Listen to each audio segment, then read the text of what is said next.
Remind us of our shared responsibility to remember, to educate and to act on it.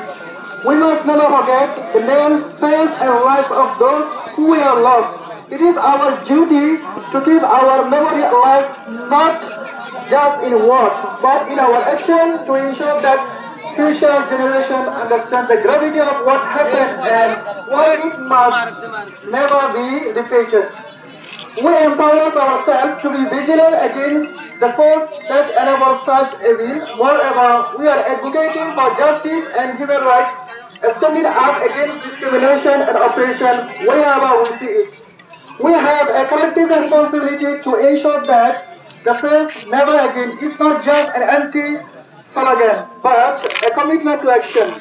We are standing together in solidarity, not just today, but every day to build a future where such atrocities are unimaginable.